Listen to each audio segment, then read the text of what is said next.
అంటే ఏ విధంగా తయారు చేశారండి మిమ్మల్ని డాక్టర్? అంటే మీలో ఎలాంటి జ్ఞానాన్ని నింపారు వాళ్ళు? ఇవన్నీ కొంతమందిలో బీజాలు వేయడమే అనుకుంటాను నేను. హ్మ్. ఇప్పుడు అంటే ఒక మాస్టర్ గారు లాంటి స్థాయి వ్యక్తులు భూమి మీదకొచ్చినప్పుడు, ఆ టైంలో బీజాలేసుకుంటూ వెళ్తారు. ఆయన ఆ విషయం కూడా చెప్పారు. హ్మ్. గురువులు 2 రకాలుగా ఉంటారు. కొంతమంది వాళ్ళ జీవితంలోనే ఒక సంస్థను డెవలప్ చేస్తారు. ఉదాహరణకి హ్మ్. గణపతి సచ్చిదానంద స్వామి గారి, సత్యసాయి గాని ఇలాంటి వాళ్ళు. హ్మ్. కొంతమంది గురువులు ఏం చేస్తారంటే బీజాలేస్తారు. వాళ్ళు వెళ్ళిపోయిన తర్వాత ఆ కార్యక్రమాలు డెవలప్ అవుతాయి. హ్మ్. ఆయన ఈ విషయం కూడా చెప్పారు. మనం ఉండగా ఎవరు మనల్ని గుర్తించరు. మనం వెళ్ళిపోయిన తర్వాత మనకి విగ్రహాలకి, ఫోటోలకి దండలేస్తారు అని. హ్మ్. ఆయన యొక్క జ్ఞానాన్ని కొంతమంది ఒక 40 మంది, 50 మంది ఉండేవాళ్ళం ఉదాహరణకి ఎప్పుడైనా ఉపన్యాసం ఇచ్చినప్పుడు. హ్మ్. ఈ విషయాలు కేవలం మీ 40 మంది, 50 మందికే వెళ్ళట్లేదు. హ్మ్. కొన్ని లక్షల మందికెళ్తున్నాయి. కొన్ని లక్షల మందికి నేను ప్రొటెక్షన్ ఇస్తున్నాను అన్నారాయన. అంటే ఏ విషయాలు చెప్పేవారండి? ఆధ్యాత్మికకు సంబంధించిన అన్ని విషయాలు చెప్పారండి. గాయత్రి మంత్రం గురించి చెప్పేవారు. పతంజలి యోగ ఇప్పుడు సూత్రాలు. మీరు గాయత్రి గురించి ఒకసారి మాకు చెప్పండి.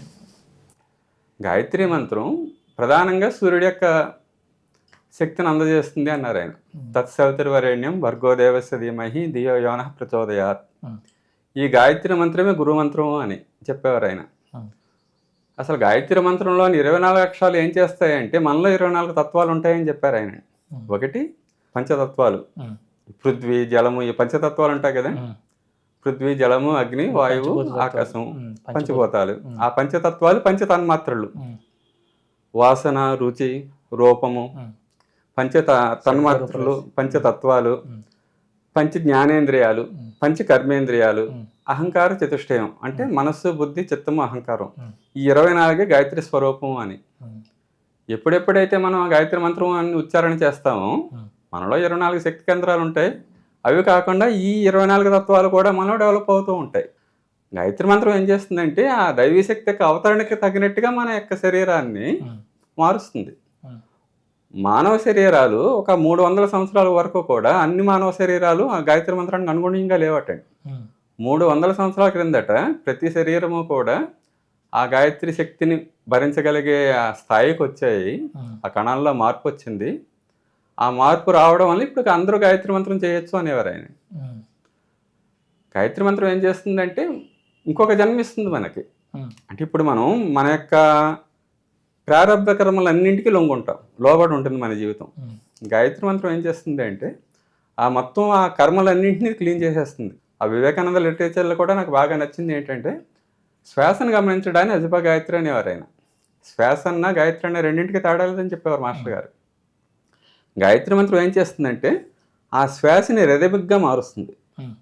ఎప్పుడైతే శ్వాస రిథమిక్‌గా మారిందో, మన యొక్క వెనకాతల 84,00,000 యోనిలో ఉన్న కుసంస్కారాలు ఉంటాయని చెప్తారు. హ్మ్. అవన్నీ క్లీన్ అయిపోతాయి. క్లీన్ అయిపోయి భగవంతుడి యొక్క అన్ని లక్షణాలని మనం చూపించే స్థాయికి గాయత్రి మంత్రం మనల్ని తీసుకెళ్తుంది హ్మ్. గురుమంత్రం. హ్మ్. ఇప్పుడు ఈ గాయత్రి మంత్రాన్ని అందరికి ఇవ్వాల్సిన ఆవశ్యకత ఎందుకొచ్చింది అంటే దానికి కారణం చెప్పేవారాయన. హ్మ్. ఇది శ్రీకృష్ణుడి యొక్క దైవీ ప్రణాళికలో భాగంగా జరుగుతోంది. హ్మ్.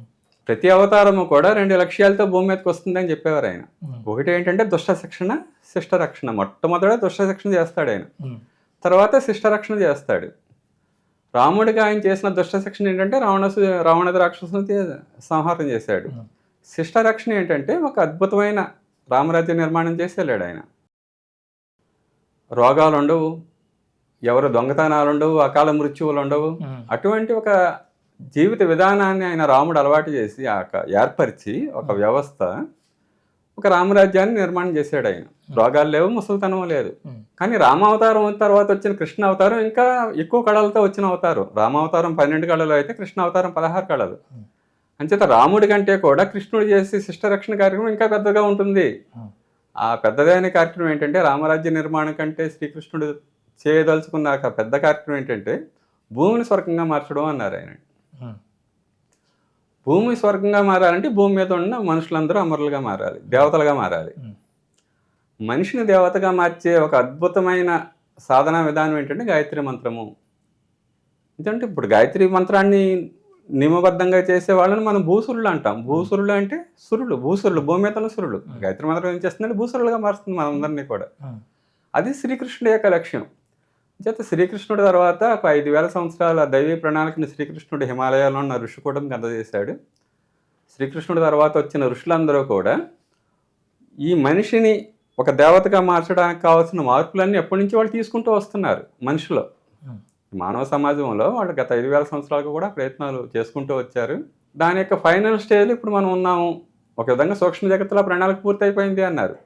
ఆల్రెడీ ఆ డివినిటీ అనేది మానవ సమాజానికి సూక్ష్మ జగత్తులో అందుబాటులో ఉంది. ఇప్పుడు మాస్టర్ గారే కాదు, యోగ అరవిందులో కూడా చెప్పారని చెప్పేవారు ఆయన. సూక్ష్మ జగత్తులో అంతరిక్షంలో అమరత్వం ఉంది. మనిషి ఎప్పుడు దింపుకుంటాడు అనేది మనిషి మీద ఆధారపడి ఉంటుంది. ఇది ఇప్పుడు ఎవరైనా సాధించవచ్చు. ఇప్పుడు మన సైంటిఫిక్ వరల్డ్లో కూడా ఈ అమరత్వాన్ని సాధించడానికి ప్రయత్నాలు జరుగుతున్నాయి.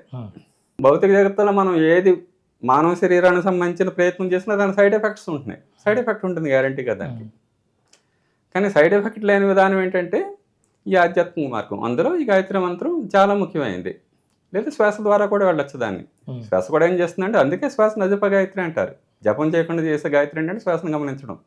ఈ శ్వాస ధ్యానం బాగా పాపులర్ అవడానికి అదే కారణం. గురువుగారు గాయత్రి మీకు చెప్పక ముందే మీరు గాయత్రి ఉపాసనలో ఉన్నారు. చేశాను, గాయత్రి మంత్రం చేసేవాడిని. తద్వారా మీ లోపల ఎలాంటి చైతన్యం పొందారు మీరు? దాని ద్వారా మీరు ఎలాంటి జ్ఞానాన్ని విశ్వం నుంచి గ్రహించడం మొదలుపెట్టారు? గాయత్రి మంత్రాన్ని గురుమంత్రం అంటారు. నేను గాయత్రి చేయడం మొదలుపెట్టాను కాబట్టి ఒక సద్గురువు నాకు అందజేసింది. అది పెద్ద మెరికల్. అది మార్పు అంటే నేను యాక్చువల్గా ఈ గాయత్రి మంత్రం కంటే ముందు రామనామం చేసేవాడిని 10th క్లాస్లో. మా ఇంటి నుండి హై స్కూల్ 5 కిలోమీటర్లు ఉండేది. మా పెద్దమ్మ గారే చెప్పారు అక్షరాలు చెయ్యి అని. హై స్కూల్కి వెళ్ళేటప్పుడు ముఖ్యంగా 10th క్లాస్లో 3,000 కౌంట్ పూర్తయ్యేది. మళ్ళీ వచ్చేసరికి 3,000, 2 లక్షలు పూర్తయింది. ఆ రామతత్వం యొక్క ఎఫెక్ట్ 1 సంవత్సరం పాటు అనుభూతి చెందాను నేను 10th క్లాస్ తర్వాత. నేను పాలిటెక్నిక్లో జాయిన్ అయిన ఆ సంవత్సరంలో. తర్వాత మళ్ళీ అది లేదు. మరి ఇప్పుడేమో ఇప్పుడు నేను ఇన్ని పుస్తకాలు చేయడం, ఇవన్నీ ఆయన యొక్క ఒక మహాపురుషుడు యొక్క జ్ఞానాన్ని అందజేయడం, ఇదంతా నా శక్తితో నేను చేస్తున్నాను అనుకోవట్లేదు. ఇది ఆయన యొక్క అనుగ్రహమే. ఇంకా అనుభూతులు అంటే మిరకల్స్ జోలికి వెళ్ళొద్దు అనేవారండి. సమర్పణ భావంతో జీవించాలనేవారు. సమాజానికి ఉపయోగపడే ఒక పెద్ద పనులు మనం చేయాలి. అదే మన జీవితానికి ప్రూఫ్.